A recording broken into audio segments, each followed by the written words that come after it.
इस बारी राखी पर शिव बाबा ने हमको हर वर्ष संदेश आता है, तो इस वर्ष शिव बाबा ने हमको राखी पर संदेश दिया।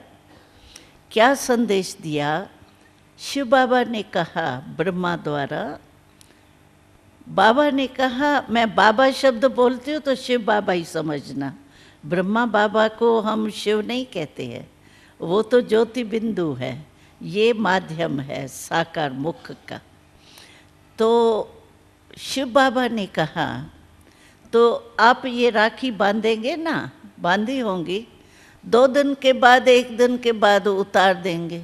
चलो कोई धागा बांधता है रवाजी, तो वो 1 मास जब तक पुराना हो, कुछ फटे नहीं, तब तक लगा रहता है, चलो फिर भी उतारना पड़ेगा। लेकिन इस राखी पर आप क्या करेंगे? कौन सी राखी बांधेंगे? तो शिव बाबा ने कहा, तो इस राखी पर आप मन को राखी बांधो। कौन सी राखी बांधो? दृढ़ संकल्प के धागे से मन को बांधो। तो बाबा ने कहा कि हर एक के पास 2 बहुत बढ़िया खजाने हैं। पैसे के खजाने को तो सभी जानते हो आप, वो नहीं, लेकिन 2 बहुत बड़े ते बड़े कीमती खजाने हैं, और उस कीमती खजानों से बहुत कुछ जमा कर सकते। तो वो कौन से सुनाए? बाबा ने कहा, एक है संकल्प।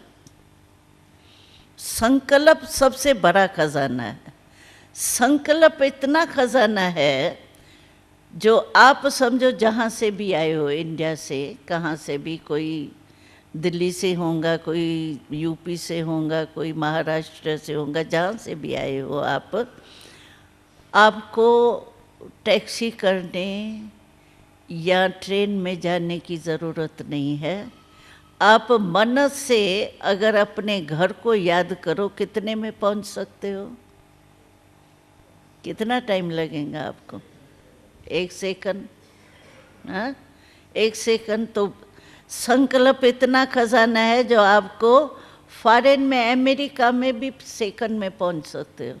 न टिकट, न वीज़ा, न प्लेन की खिटखिट, कुछ भी नहीं, पहुंच सकते हो ना संकल्प के खजाने से। तो बाबा ने कहा कि संकल्प एक बड़े से बड़ा खजाना है, जिससे आप मन को बांधने से आपको कभी भी मन में टेंशन नहीं हो सकता है। क्यों? टेंशन जब आपको आवे ना, तो आप टेंशन के आगे ए शब्द लगाना, तो क्या हो जाता है? अटेंशन। हाँ, टेंशन में ए लगाओ तो अटेंशन हो गया। तो आपका मन में अटेंशन परमात्मा की तरफ चला जाएगा, तो टेंशन खत्म होगा या नहीं होगा? जैसे लाइट ऑन स्विच हम करते हैं तो अंधकार आप ही भाग जाता है, या टोकरे भर के हमको बाहर फेंकना होता है? ऑटोमेटिक खत्म हो जाता है ना अंधकार, रोशनी आ जाती है ना। ऐसे अगर अटेंशन हमारा परमात्मा की तरफ हो गया तो टेंशन खत्म हो जाएगा, क्योंकि परमात्मा है ही शांति का सागर, सुख का सागर, प्रेम का सागर, आनंद का सागर। उसको याद करने से नेचुरल क्या याद आएगा? अभी आप यहाँ बैठे हो, बहुत अच्छे सुन रहे हो ध्यान से, तो ठीक हो, लेकिन यहाँ बैठे बैठे आपको कोई ऐसी खराब बात याद आ गई, मानो घर की पुरानी बीती हुई बात, यहाँ बैठे आपकी स्थिति क्या हो जाएगी? वही दुश्मन याद आ जाएगा, मन परेशान हो जाएगा यहाँ बैठे बैठे, क्योंकि जैसी स्मृति होती है वैसी स्थिति बनती है हमारी।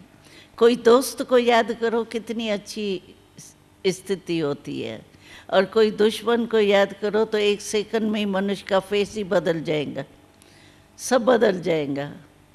तो इसीलिए परमात्मा को याद करने से आप में सुख, शांति, आनंद, प्रेम पैदा होगा। और परमात्मा को भूलने से टेंशन हो जाएगा।